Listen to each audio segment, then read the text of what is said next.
Przeglądając wasze komentarze, często przewija się w nich gra Air Control. Postanowiłem się jej przyjrzeć. Air Control to mała, śmieszna gierka, gdzie sterujemy samolocikami, które muszą wylądować na pasach startowych. Z czasem samolocików jest więcej, a zabawa zaczyna być coraz bardziej skomplikowana. Tytuł wyjątkowo przyzwoicie sprawdza się na iOSie, gdzie malujemy linię lotu paluchami. Fajna gra na krótkie sesje. Polecam.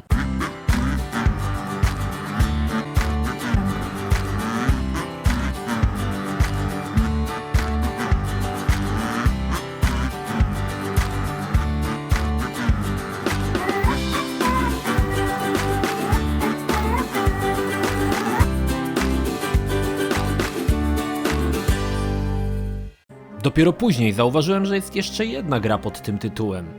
Z opisu wyczytałem, że mamy możliwość sterowania różnymi osobami pracującymi w lub przy samolotach, a więc stewardesa, pilot czy mechanik.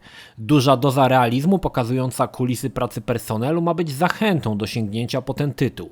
Choć sama opcja latania samolotem niezbyt mnie jara, postanowiłem spróbować, bo w sumie czemu nie. W dość dziwnym menu wyboru, gdzie widać zatopiony samolot, mamy do wyboru parę opcji. Jako że jestem nieogar w tego typu gry, wybieram casual, nie wiedząc, że popełniam kurwa kardynalny błąd.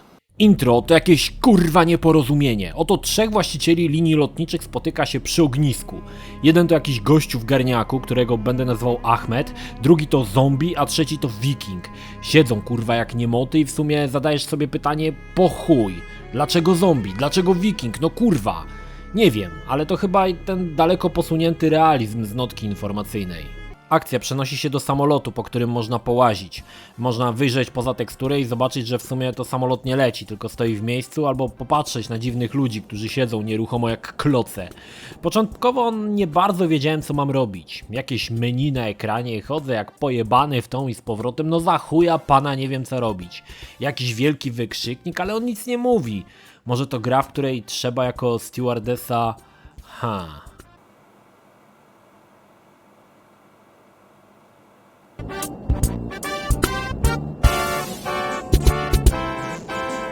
Nie, chyba nie.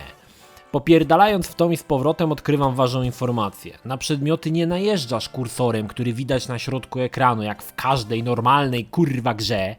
Oj nie, kurwa. Tutaj masz jeszcze kursor myszy, który porusza się niezależnie i to nim trzeba klikać. Pierwsza wiekopomna misja to przytachanie jakiemuś pindolowi poduszki. Po tym trudnym questie pasażerowie, te ludzkie kloce, rozjebali swoje poduszki po samolocie. Musisz je zbierać, ale nikt kurwa oczywiście się nie przyzna, więc siedzą jakby mieli kołki w dupach. Dalej, trzeba jakiemuś dziadowi przynieść żarcie i chlanie. W sumie do tego momentu jest ok. I dostajesz jakiś dziwny wybór, tak kurwa ni z gruchy, ni z pietruchy. Krasnoludy czy zombie? Rozumiesz, to trochę tak jakbyś grał w Need for Speeda i nagle w trakcie wyścigu dostajesz wybór. Rondel czy gardo ziemniaków? Mój łeb nie potrafił się odnaleźć w tej dziwacznej sytuacji. Spanikowałem. Kliknąłem zombie. Znów lądujesz w samolocie. Pełnym zombie. Kurwa, samolot pełny zombie. Jakieś pochodnie na ścianach, jakieś puchary w pajęczynach. Oczywiście nadal jesteśmy w samolocie. No co tu się odpierdala? Zapytałem w myślach. Z zombie można pogadać o różnych pierdołach, nagle jeb. Lądujesz w samolocie z ludźmi i dowiadujesz się, że na pokładzie jest terrorysta, który wygląda jak zombie. Że... Kurwa, co? Szybko odnajdujesz zombiaka, który nie chce być wyprowadzony z samolotu. Wracasz do pilota Ahmeda złożyć mu sprawozdanie, a on nagle pierdoli, że ktoś naśmiecił w samolocie i trzeba te gówna pozbierać. Kurwa, człowieku, ja przychodzę z informacją, że znalazłem terrorystę, który jest zombie, a on, że trzeba śmieci posprzątać. Zresztą przed sekundą tam byłem, nie ma śmieci, ja pierdolę. A nie kurwa, jednak najebane śmieci w chuj. Dlaczego? Kiedy mój mózg starał się ogarnąć te cuda, które były przede mną, gra postanowiła przypierdolić z cutscenki. A czułem się wtedy psychicznie bezbronny i nagi. Fizycznie zresztą też. Nagrywałem to bez majtek. Tak jak teraz. Oto w czarno-białym tle siedzi Ahmed na ławie i jakiś kurwa elf? Kamera robi takie cuda, że w sumie nie wiadomo, czy to tak miało być, czy to błąd, czy to mój mózg ugotowany w amoniaku. I lądujesz w samolocie. Tym razem sprawa jest poważna. Na pokładzie jest uzbrojony terrorysta, więc łapiesz Tommy Guna i ruszasz na polowanie. W sumie ginę, ale przechodzę dalej. I znów lądujesz w samolocie. A tu drugi terrorysta. Znów ginę, ale przechodzę dalej.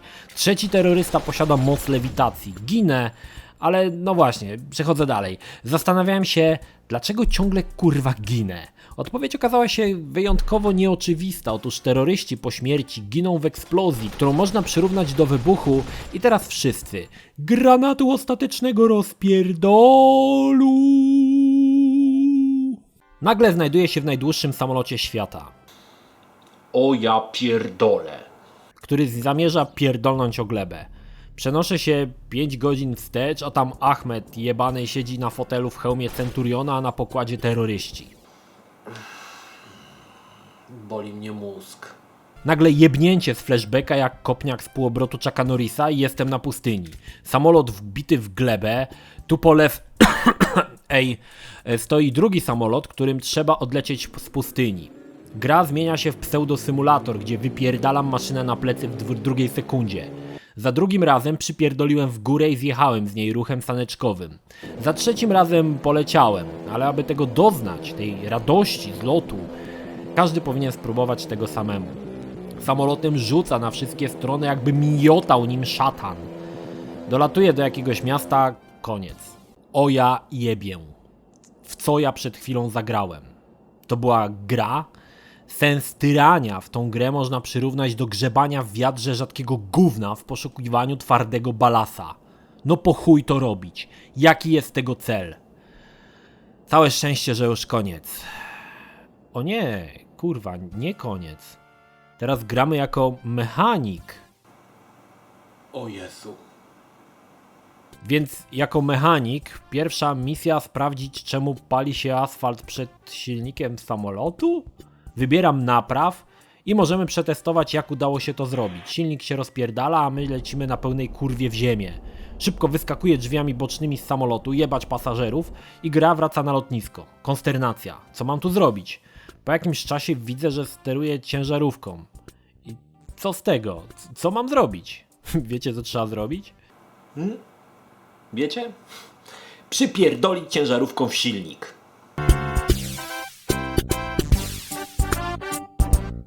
Jako mechanik, chyba, przenosisz się na pokład samolotu. Kłopot jest taki, że jesteś po 2 kg koksu wciągniętego odbytem. Łazisz i nagle jesteś znów w samolocie, jakaś tablica przed tobą. Ostatnie zdanie. Klisk on the door. Co to znaczy klisk? W desperacji szukam na Google'ach, może to wyjaśni sens tego całego jebanego gówna, które jest zawarte w tym tytule. Ale nic nie ma. Chuj więc, kliskam na drzwi bardzo mocno i z okrutnym pierdolnięciem. Nic to nie zmienia. Przechodzę na pokład, a tam gościu w masce Fallout. Jestem na pustyni, popierdalam w czasie burzy piaskowej, a tam na środku stoi helikopter. Nagle przenoszę się na rajską wyspę. Jestem w samolocie, mogę lecieć, kurwa. Tutaj nawet spoko to wygląda, model lotu nadal zjebany. Trafiam samolotem w zieloną galaretę, a samolot pasażerski tonie. Znów jestem na pokładzie. Toniemy, kurwa, panika, wrzaski, Sodoma i Gomora, a nie, wszyscy siedzą nieruchomo aż zatoną. Wszyscy zatonęli oprócz jakiejś baby, która siedziała na poduszce. Jeb! Jestem znowu w samolocie pełnym lekarzy, a po pokładzie walają się flaki i części ciała. Mój mózg też gdzieś tutaj był. O. Proszę. Następna scena sprawdziła moc mojej karty graficznej i nie byłem tym zachwycony. Znów jestem na pokładzie, fotele lewitują. Jesteś w ciężarówce, jedziesz w bok, aby pierdolnąć nią w skrzydło samolotu. Na pokładzie znowu jesteś, samolot pilotuje zombie, ty nie wiesz co robić. Przesuwam jakiś niebieski kloc poza teksturę. Kosmos, leci statek, a w nim kosmiczni żołnierze przewożą złoto, musisz zamknąć wszystkie luki. Jeb, jesteś na pokładzie, na którym siedzą policjanci, zabijasz terrorystę, jesteś na pokładzie, samolot leci w limbo. Musisz sprawdzić, czy wszyscy mają zapięte pasy, aby w razie pierdolnięcia w cokolwiek za szybko nie uciekli z płonącego wraku. Siedzisz sobie w wieży kontroli lotów i nagle sterujesz samolocikiem jak w jebanym Flappy Bird, ale tylko w bardziej skurwiałej wersji, takiej do szpiku kości. Koniec. O ja pierdolę. Naprawdę koniec. To nie może być prawda. Czy ja kurwa śnię? Czy to się wydarzyło naprawdę? Czy to w ogóle jest realnie rzecz biorąc możliwe? Odpalam grę jeszcze raz i wybieram Realistic Mode, czując, że będzie to najbardziej skurwiała rzecz, jaką kiedykolwiek w swoim życiu odpalę. I tutaj niespodzianka, wita nas lekko kulawe intro, gdzie kamera popierdala po samolocie, ładnie wykonanym, bogatym w detale samolocie. Trafiasz na pokład, a tam chłopczyk wyciąga ręce, jakby krzyczał: daj mi kebaba, daj mi! Nie no, żartuję, ale kurwa, to zupełnie inna gra. Zadanie to zamknąć wszystkie drzwi i potem lecisz sobie samolotem. Lekko chujowo, ale lecisz. I tak parę razy. Lecisz tu i tam ładnymi samolotami, nawet w bogatej scenerii. Nie no, kurwa, nie żartuję. Gra nadal jest na wszechmiar chujowa i śmierdzi penisem, ale przynajmniej w miarę ładnie wygląda. Przepraszam, ale nie potrafię ocenić, po jaki chuj to coś powstało. To bardziej eksperyment w stylu mój pierwszy raz w Unity niż pełnoprawna gra?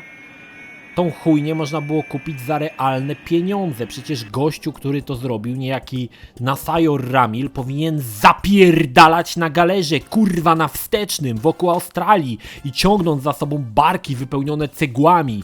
To niemożliwe, że coś takiego powstało. To niemożliwe, że ktoś chciał za to hajs. To niemożliwe, że ktoś w ogóle zapłacił za to gówno. Gry już nie kupicie. Została zdjęta przez Steam, a autorowi wymierzono 1000 batów na gołą dupę i przybito go gwoździami do galerii, gdzie będzie zapierdalał po wsze czasy. Co za kurwa niemota mogła to przygotować? Jak to się stało? Jaka jest geneza powstania tej chujni? Może kiedyś Spielberg zrobi o tym film, bo jestem tego kurwa niezmiernie ciekawy.